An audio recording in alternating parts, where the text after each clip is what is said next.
स्वर्ग वास्तविक है, लेकिन नर्क भी वास्तविक है। आइए हमारे साथ चलिए वसुला राइडन की उस अनोखी जिंदगी में, जहां दिव्य लोक से साक्षात्कार हकीकत बन जाते हैं। अध्याय 13 आध्यात्मिक युद्ध। आध्यात्मिक जीवन की जिन बातों को समझना अत्यंत आवश्यक है, उनमें से एक है आध्यात्मिक युद्ध। आध्यात्मिक युद्ध भलाई और बुराई के बीच होने वाला संघर्ष है और उसकी रणभूमि हम स्वयं है। यह युद्ध देह और रक्त के विरुद्ध नहीं है, परंतु अधिराज्य रखने वाली शक्तियों और सामर्थ्यों के विरुद्ध है।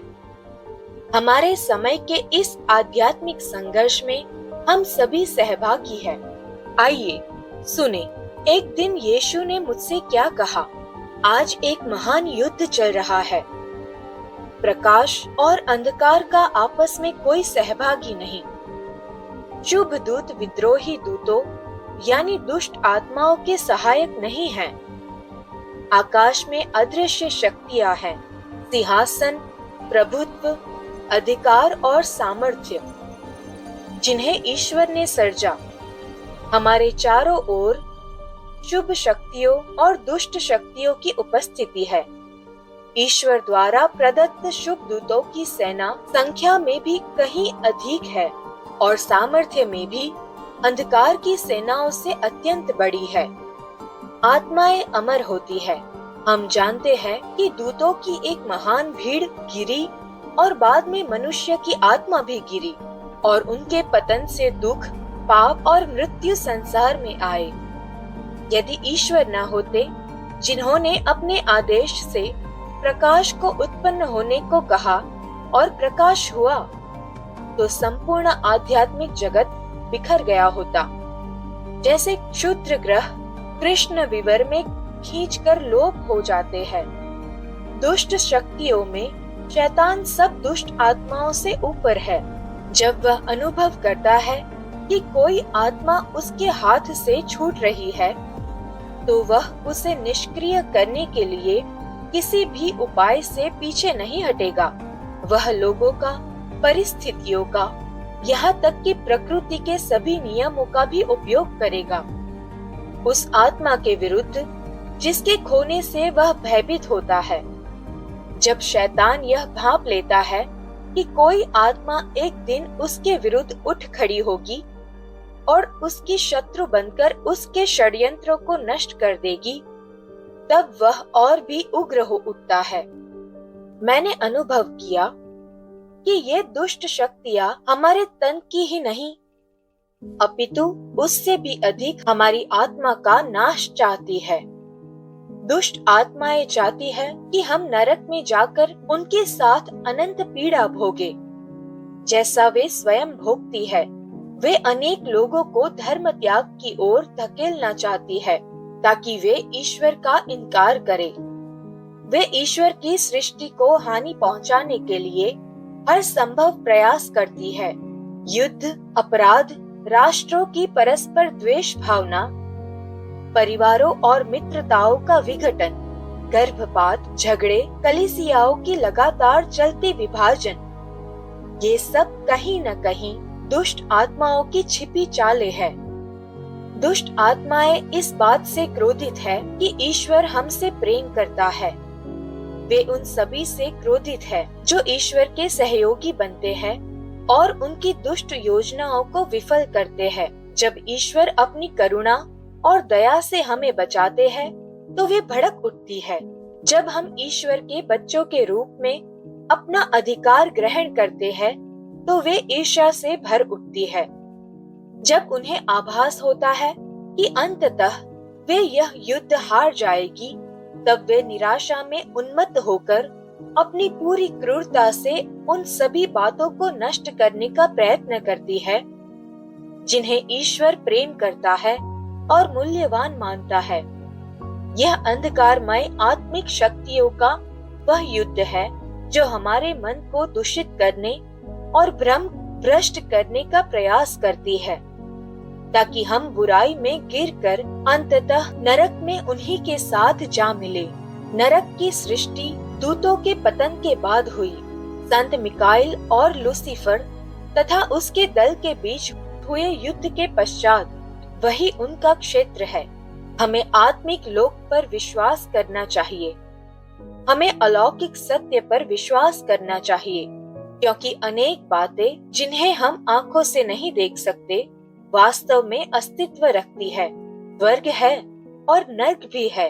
अंधकार की शक्तियां बढ़ रही है और धुंध के समान अनेक राष्ट्र पर छा रही है। फिर भी यह नहीं कहा जा सकता कि हमें इस युद्ध के चिन्ह नहीं दिए गए।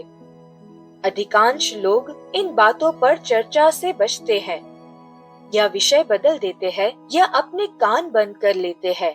यदि वे डरते हैं तो इसका अर्थ है कि वे विश्वास तो करते हैं पर विभिन्न कारणों से इस विषय के समीप नहीं आना चाहते।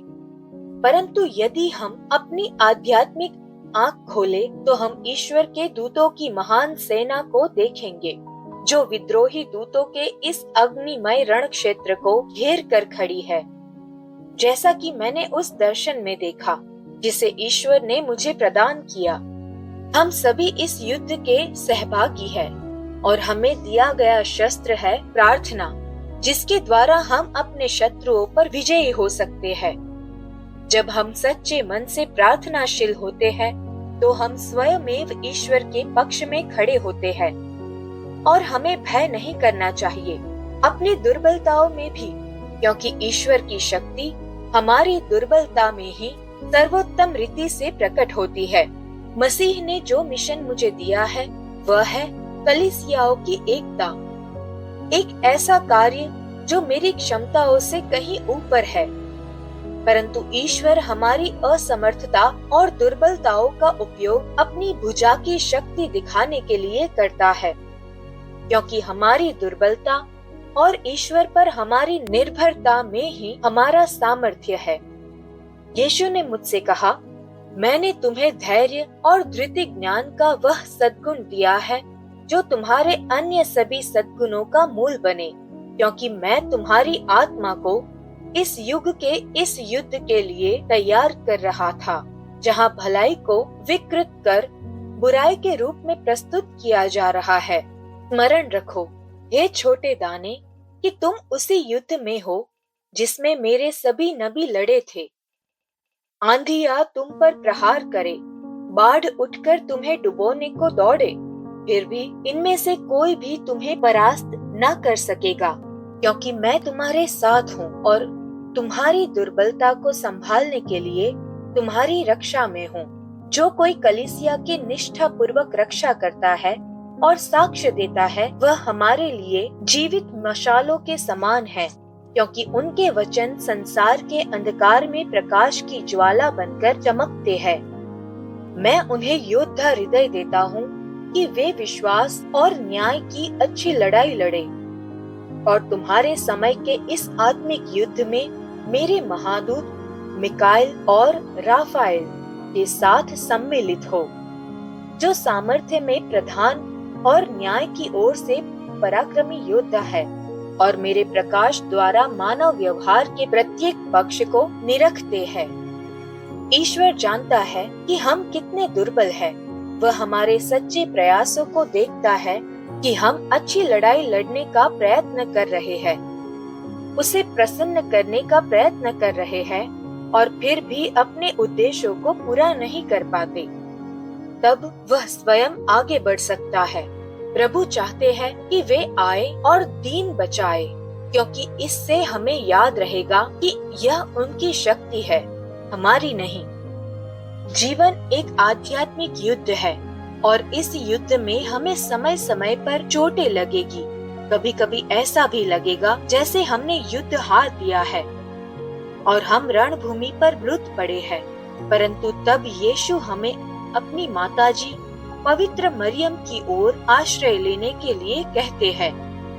उनके शब्द है, आज इन अंतिम समयों में जहाँ युद्ध हमारे दो हृदयों यीशु और मरियम और हमारे बच्चों पर जो सत्य का साक्षी है बढ़ रहा है, मैं तुम्हें कहता हूँ, अपनी धन्य माता की ओर भागो, जो किसी मुर्गी की भांति अपने चूजों को अपने पंखों के नीचे छिपाती है, तुम्हें भी अपनी छत्र छाया के नीचे छिपाएगी। यदि संसार तुम पर भयंकर घाव डालते हैं, तो अपनी माता की ओर पलटो और वह अपने मातृत्व पूर्ण प्रेम और स्नेह से तुम्हारे घावों को भर देगी। मुझे याद है जब मैं किसी कार्य को पूरा नहीं कर पाई जो उन्होंने मुझसे मांगा था, अपनी सारी कोशिशों के बावजूद मैं बहुत निराश थी, पर फिर अत्यंत शीघ्र यीशु प्रकट हुए और पिता की तरह कहने लगे, चिंता मत करो, तुम अब केवल सीख रही हो और मैं तुम्हारे प्रयासों से प्रसन्न हूँ, क्योंकि मैंने देखा कि तुम प्रयास कर रही हो। साथ ही जब हम उन्हें कोई प्रतिज्ञा देते हैं तो हमें उसे पूरा करना चाहिए। हमारे आरंभ में की गई इच्छा और शब्दों के अच्छे इरादे को कर्मों के माध्यम से पूरा करना चाहिए, ताकि वे खाली शब्द न बने। प्रभु की महिमा तब होती है जब हम दृढ़ता और विश्वास के साथ अंतिम क्षण तक सत्यनिष्ठ बने रहते हैं। जैसे जैसे मुझे साक्षी बनने के लिए अधिक और अधिक निमंत्रण मिलने लगे, मुझे याद आया कि ईश्वर ने मुझसे कहा था, पूर्ण हो, तुम फैल जाओगे। यह उस उद्घोषणा को पूरा करने के लिए था जो ईश्वर ने आरंभ में कहा था। उन्होंने इन शब्दों की रहस्यमय भविष्यवाणी की थी, जिसका अर्थ था कि उनके पवित्र आत्मा की पूर्णता में मुझ में बहुत से लोग ईश्वर के वचनों को मेरे प्रतिनिधित्व करने से परिवर्तित होंगे। उन्होंने भविष्यवाणी की थी कि वे मुझे अपने संदेश के साथ प्रत्येक राष्ट्र में भेजेंगे, यहाँ तक कि समुद्रों के पार भी, पूरी पृथ्वी पर और उन लोगों तक जिन्होंने उसे कभी जाना भी नहीं था, संदेश पहुँचाना। और ऐसा ही हुआ। मैंने अनेक देशों की यात्रा शुरू की, जैसे कोई तेज दौड़ने वाला खिलाड़ी, जैसे कोई विश्व यात्री। कुछ लोगों ने मुझे खुले हाथों से स्वीकार किया और खुले हृदय से ईश्वर के वचन को अपनाया। अन्य बार जैसे ही मैं विमान से उतरती, मुझे युद्ध का सामना करना पड़ता।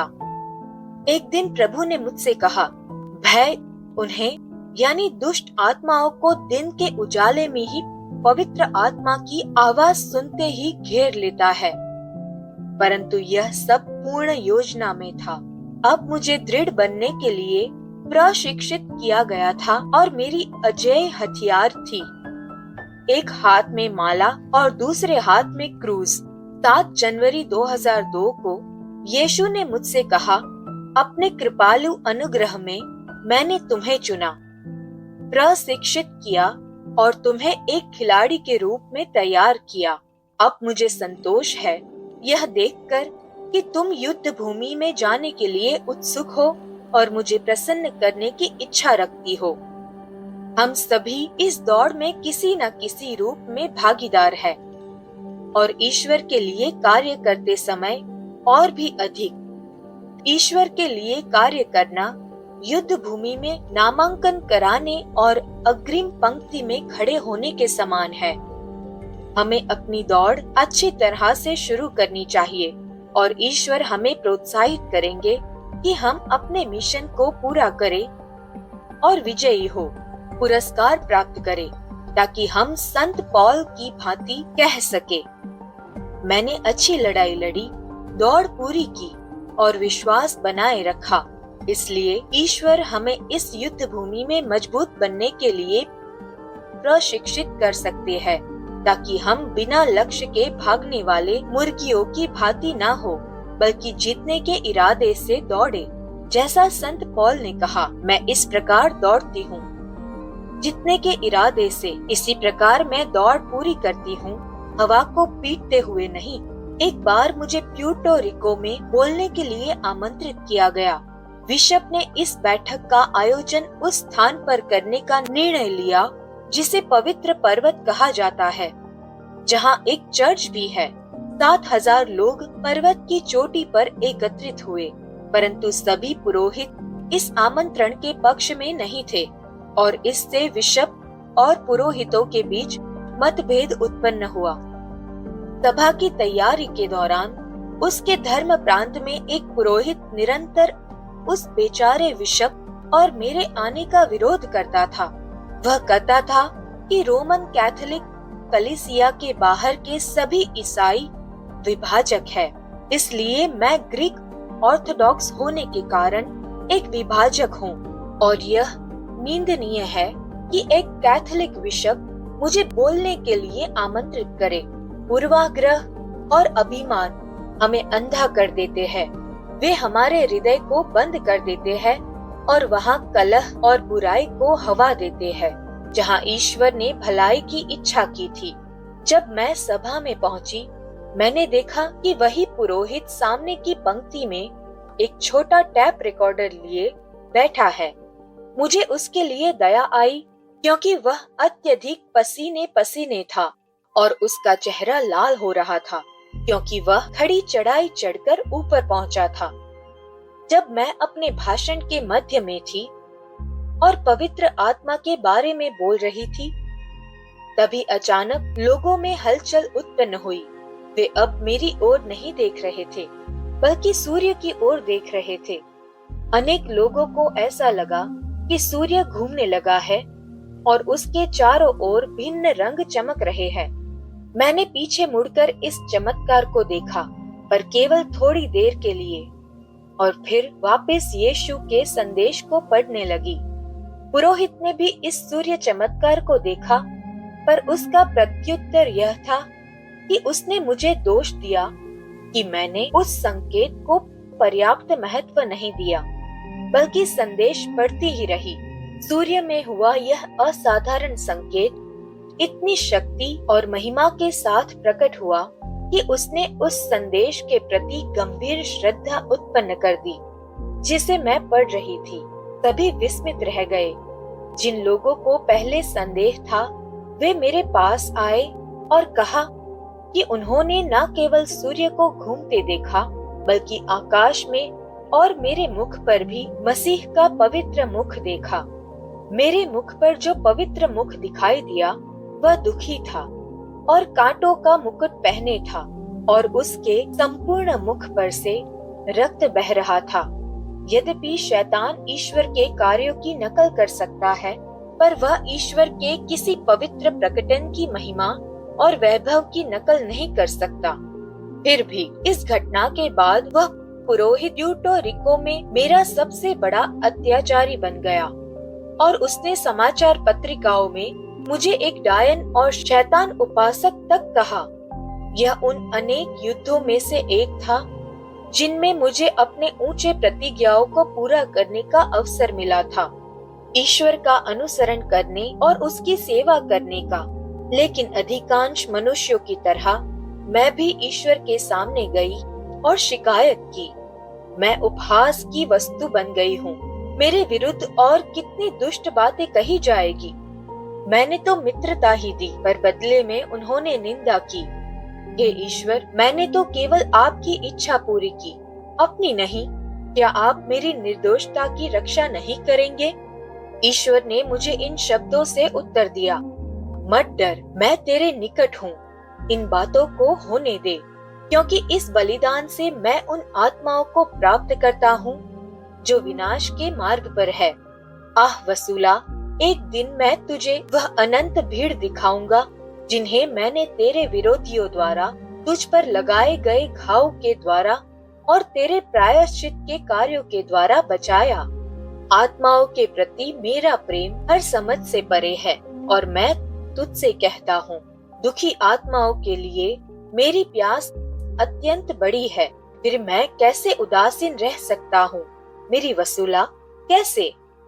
जब जन समूह धर्म त्याग और विद्रोह में गिर रहे हैं, आज का विद्रोह अतीत के महान विद्रोह से भी बढ़कर है। क्या कोई चरवाहा अपने झुंड को त्याग देता है? मैं तेरा चरवाहा हूँ और अपने छोटे से झुंड से प्रेम करता हूँ। हम मनुष्य उन परीक्षाओं का आनंद नहीं लेते जिनसे हमें होकर गुजरना पड़ता है। फिर भी हमारे सभी दुखों के पीछे किसी न किसी भलाई का कारण होता ही है, भले हम उसे ना देख सके। मैं अपने आप को हमेशा यह स्मरण दिलाती हूँ कि इस आध्यात्मिक युद्ध में जो कुछ भी मैं सहती हूँ उसे ईश्वर अपने उद्धार योजना में प्रयोग कर सकते हैं, दूसरों को बचाने के लिए जो उन्हें ठुकराते हैं और विनाश की ओर बढ़ रहे हैं। या ईश्वर इन्हीं परीक्षाओं को हमारे अपने पवित्रीकरण के लिए उपयोग कर सकते हैं। चाहे जो भी हो, वह उन्हें हमेशा भलाई के लिए ही प्रयोग करते हैं। यदि सत्य हमारी असफलताओं पर भी लागू होता है। 7 जनवरी 2002 को यीशु ने मुझे स्मरण दिलाया, तेरी असफलताओं और तेरी कमी कौशल के विषय में जहाँ तूने कमी रखी वहाँ मैंने पूर्ति की, और तुझ पर जो प्रचुर प्रेम मुझे है उसने मुझे बाध्य किया कि जहाँ तू विफल हुई वहाँ मैं स्वयं तेरी ओर से पूरा करूं। अपनी पिता सुलभ दया में मैंने तेरी सभी उपेक्षाओं को वैसे ही देखा जैसे कोई पिता अपनी छोटी बेटी की उपेक्षाओं को देखता है। करुणा से पूर्ण, कोमलता से सहायता करने को सदैव तत्पर, और तुम्हें भयभीत न कर दूं, इस हेतु प्रेम से भरे मृदु वचनों को फुसफुसाते हुए एक बार फिर यह दिखाते हुए कि मैं तुम्हारी परवाह करता हूँ और तुम्हारी उन्नति को चाहता हूँ। जहाँ तक उन क्लेशों का प्रश्न है जिन्हें तुम मेरी कलीसिया और मेरे ही निमित्त सहती हो, मेरी बहन, मेरे गिरजा मंडप, निराश मत हो। मेरी एक ही दृष्टि से मैं ढहे हुए को पुनः खड़ा कर देता हूँ। जब मैंने तुम्हें अपना प्याला दिखाया, तुम उठ खड़ी हुई और बोली, यीशु, मुझे इस प्याले से पीने दीजिए, ताकि जो कुछ भी आपको सांत्वना दे सके वह मैं आपको अर्पित कर सकूं। और मैं तुम्हारे इस अर्पण से स्पर्शित और प्रसन्न होकर तुम्हारी ओर झुका और तुम्हें आलिंगन में ले लिया। मैं अपनी बाहों में एक छोटी फूल को लिए था, नवजात सी, अभी अभी अपनी दुर्बलता से उभरी हुई, फिर भी संपूर्ण हृदय से भरी हुई। जब मैंने तुम्हें वेदी की ओर दृढ़ निश्चय और संकल्प के साथ दौड़ते देखा, स्वर्ग से एक महान स्वर उठा, अल्लेलुया, महिमा हमारे प्रभु को जिसने इसे जीत लिया है। इसके बाद मैंने प्याला तुम्हारे होठों तक उठाया और तुम्हें आदेश दिया कि तुम उसका स्वाद लो, पर उसकी सामग्री को पूर्णतः खाली न करो। मैंने कहा, मेरे लोगों को मेरे पास लाओ और सबको एक ही वेदी के चारों ओर एकत्र करो। मेरे नाम के सम्मान में सब राष्ट्रों को विश्वास की आज्ञाकारिता का उपदेश दो। उन्हें दिखाओ कि विभाजित बने रहना कितना निरर्थक है। मैं सदा तुम्हारे साथ रहूंगा और मैं उनके प्रेम में उत्साहित और परिपूर्ण होकर उनसे बोली, प्रभु, आपके प्रेम की इस मूर्खता में आपने मुझे खोजा और पा लिया। जब मैं चारों ओर कठिनाइयों से घिरी थी, आपने मेरी आत्मा को ऊपर उठाया कि वह आपके साथ आकाश में उड़ सके और मुझे उन 2 मुही जिह्वाओं से राहत मिले। उन्होंने मुझे कई बार गिराया, पर कभी मेरी आत्मा को मार न सके और न ही कभी सकेंगे, क्योंकि आप ही मेरी शरण है। ईश्वर ने यह भी दिखाया कि नबी दानियल की पुस्तक के वचन हमारे समयों के लिए कितने अर्थपूर्ण है।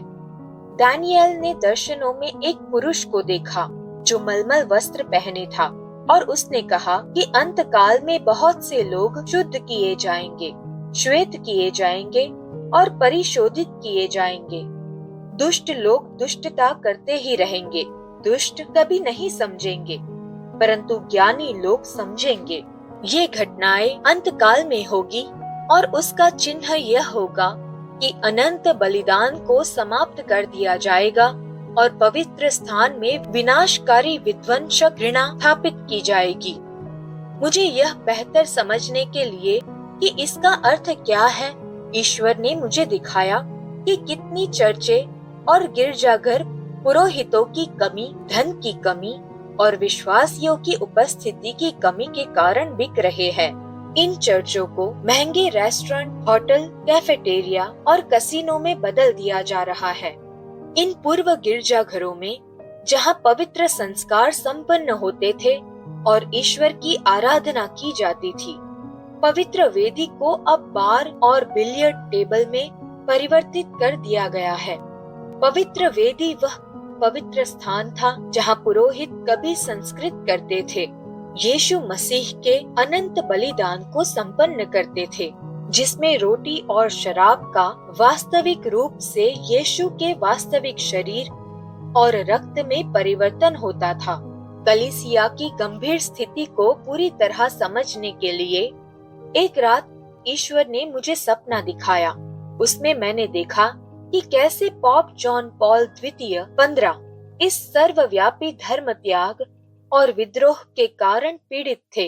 मुझे रोम दिखाया गया और मैंने पहली बार सेंट पीटर बेसिलिका में खड़ा देखा। बेसिलिका खाली थी। मैंने चारों ओर देखा और संगमरमर की फर्श को देखा। वह सुंदर थी। फिर मैंने एक भयानक दृश्य देखा। सांप बड़ी वेदी पर रेंग रहे थे। वह उपेक्षित थी और इसे ढकने वाला कपड़ा धूल से भरा हुआ था। यहाँ वहाँ मकड़ी के जाले थे। पॉप अकेले अपने सिंहासन पर बैठे थे। उनका दायां हाथ सिंहासन की बाह पर रखा था और हाथ अपने मस्तक पर था, सिर टिका हुआ। वे जैसे विचार में थे, पर वास्तव में वे पीड़ित थे। यीशु ने मुझे यह समझाया कि वे अकेले थे, क्योंकि उनके अपने इतने लोग उनके विरोधी और विद्रोही बन गए थे। मुझे उनके लिए बहुत दुख हुआ और फिर ईश्वर ने मुझे पॉप के लिए एक संदेश दिया। मैंने फुसफुसाते हुए कहा, अपने पवित्र उद्देश्यों के लिए मुझे पूर्ण रूप से अर्पित कर दो।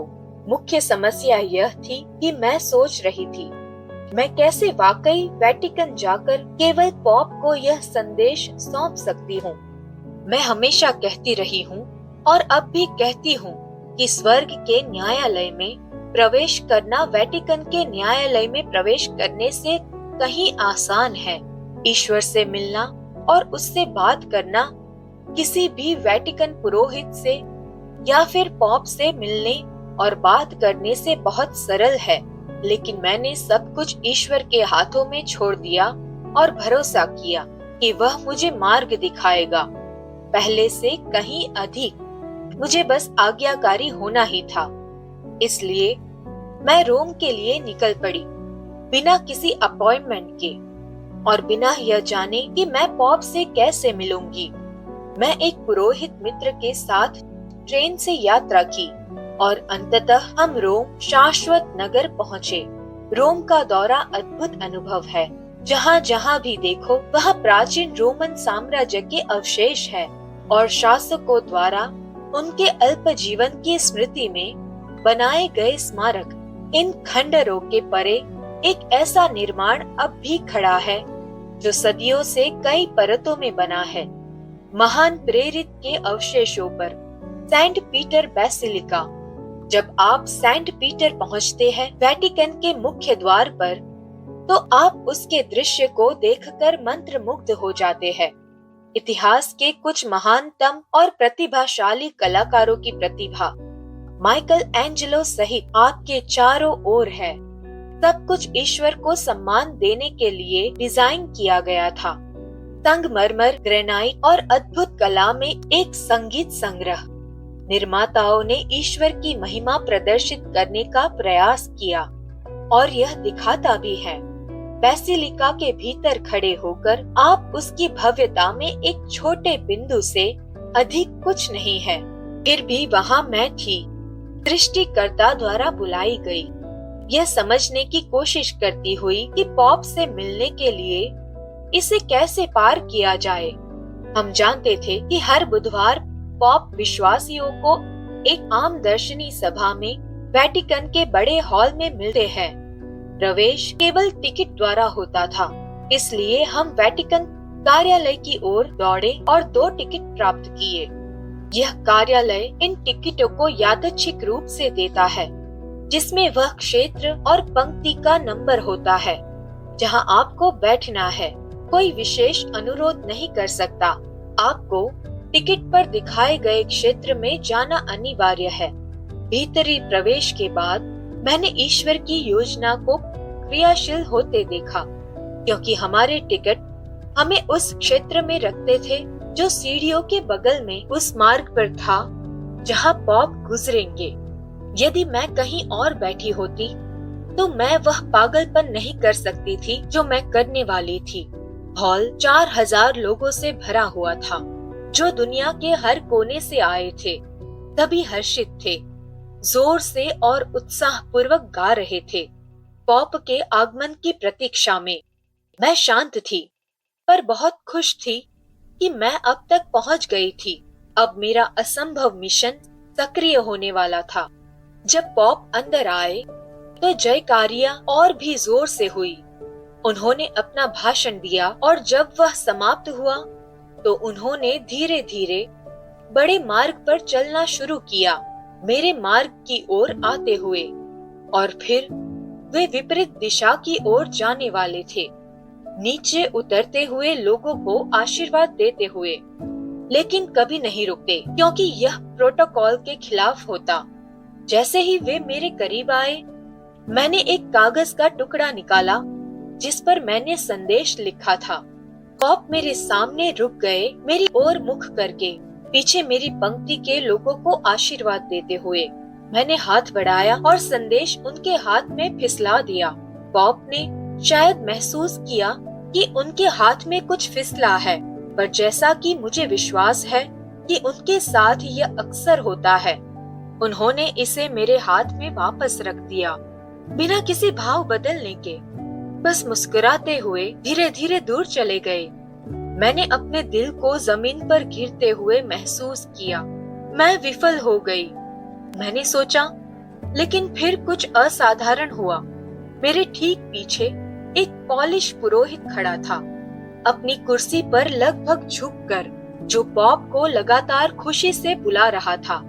पॉप ने अपना सिर मोड़ा और उसे देखा और मुस्कुराए, यह पहचानते हुए कि यह एक साथी पॉलिश देशवासी है। फिर पॉप पीछे लौटे, जो वह कभी नहीं करते, और फिर ठीक मेरे सामने खड़े हुए, पुरोहित की ओर देखते हुए। मैंने अपना हाथ पॉप की कमर के चौड़े पट्टे की ओर बढ़ाया और आसानी से संदेश उसमें डाल दिया। इसी समय पुरोहित ने अस्थिर रूप से मुझ पर झुकते हुए मेरा हाथ पकड़कर अपना संतुलन बनाए रखा और अनजाने में मेरे हाथ को पॉप की कमर की पट्टी की ओर मार्गदर्शित किया। मैंने फिर देखा कि संदेश का सिरा दिखाई दे रहा था और आसानी से देखा जा सकता था। इसलिए मैंने फिर से हाथ बढ़ाया और कागज को पट्टी के पीछे अच्छी तरह रख दिया। मुझे पता था कि बाद में जब पॉप अपने कमरे में जाकर अपनी वेशभूषा हटाएंगे, संदेश पट्टी से गिरकर उनके हाथ में आ जाएगा और वे उसे पढ़ेंगे। अद्भुत रूप से सभी सुरक्षा गार्ड्स, फोटोग्राफर्स और उनके साथ आने वाले आर्च बिशप के बावजूद किसी ने भी नहीं देखा कि मैंने क्या किया। उसी क्षण वेटिकन फोटोग्राफर ने एक तस्वीर खींची। मैंने राहत की सांस ली। मिशन पूरा। साथ यात्रा कर रहे पुरोहित, भले ही वह जानता था कि मैं क्या कर रही हूँ, पॉप को देखने के लिए इतना उत्साहित था कि उसने भी कुछ नहीं देखा। जब हम बाहर सेंट पीटर्स स्क्वायर पहुँचे तो वह मुझसे पूछने तक डर रहा था कि क्या मैं सफल हुई।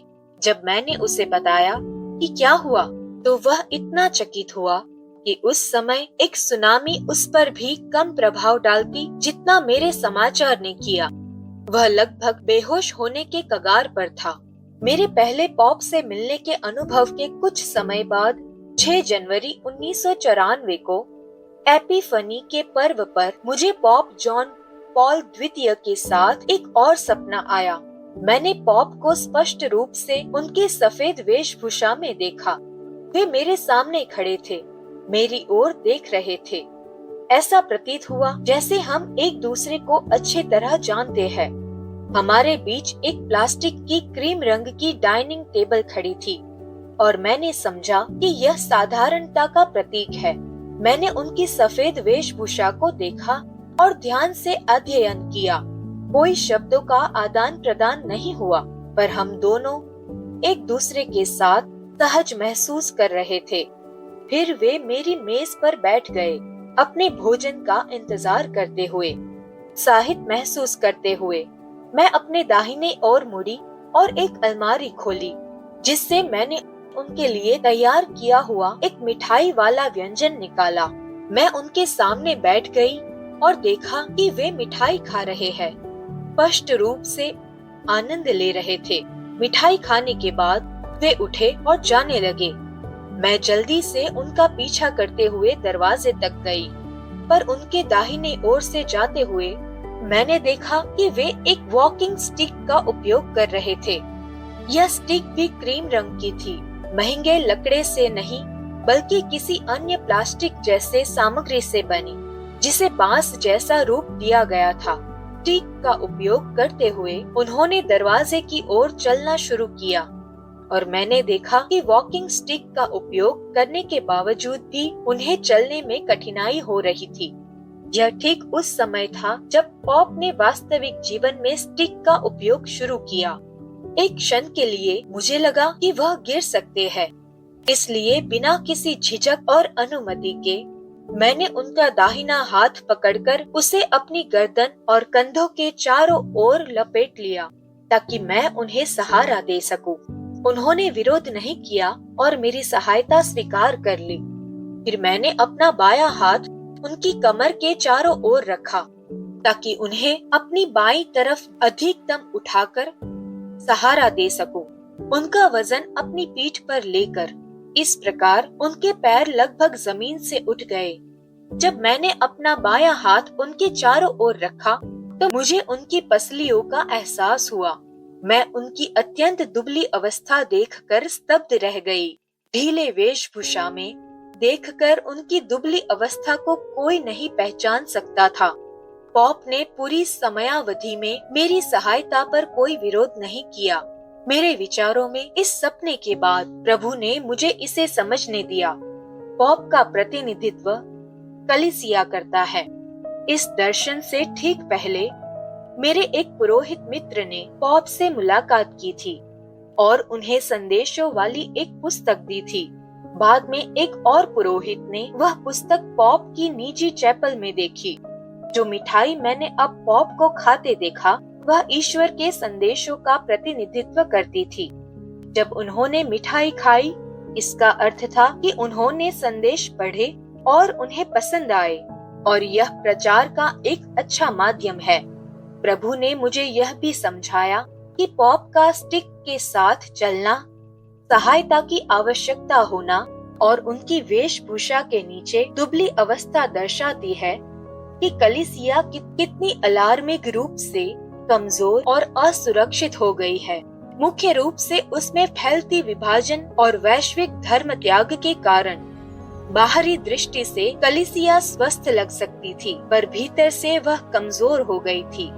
आध्यात्मिक पोषण की आवश्यकता में पॉप को अपनी पीठ पर उठाना यह दर्शाता था कि मेरा मिशन संदेशों और मेरी गवाही के माध्यम से कलीसिया का समर्थन करना था। न केवल संस्थागत कलीसिया का, बल्कि सभी विश्वासियों का जो कलीसिया के रहस्यमय शरीर का हिस्सा है। यह भी उस संदेश की पुष्टि करता था जो मसीह ने मुझे एक दिन दिया था।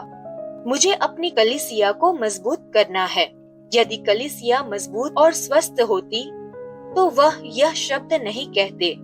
प्रार्थनाओं की आवश्यकता है ताकि विभाजन पर विजय प्राप्त की जा सके। मानव बलिदान के देवता मौलोक के मुंह को बांधा जा सके। धर्म त्याग, युद्ध, आतंकवाद और अपराधों को रोका जा सके और प्रभु का सहारा रखा जा सके।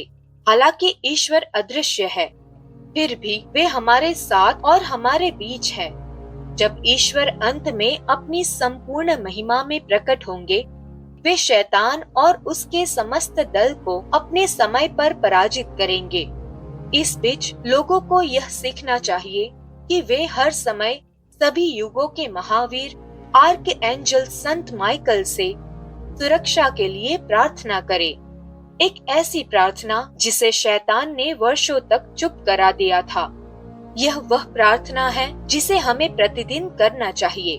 हे ईश्वर के प्रधान दूत संत मिखाएल, आध्यात्मिक युद्ध में हमारी सहायता कर, हर बुराई व शैतान के चुंगल से हमारी रक्षा कर। ईश्वर शैतान को फटकारे, हम दीनता पूर्वक यह प्रार्थना करते हैं। और हे संत मिखाइल, वर्गीय सेना के अध्यक्ष, ईश्वर के महान सामर्थ्य से शैतान व सभी बुरी आत्माओं को, जो आत्माओं का सर्वनाश करने के लिए सारे संसार में भटकती फिरती है, बांध कर नरक में डाल दे। आमीन। आपने अभी स्वर्ग वास्तविक है लेकिन नरक भी वास्तविक है सुना। कल हमारे साथ जुड़िए एक नए एपिसोड के लिए।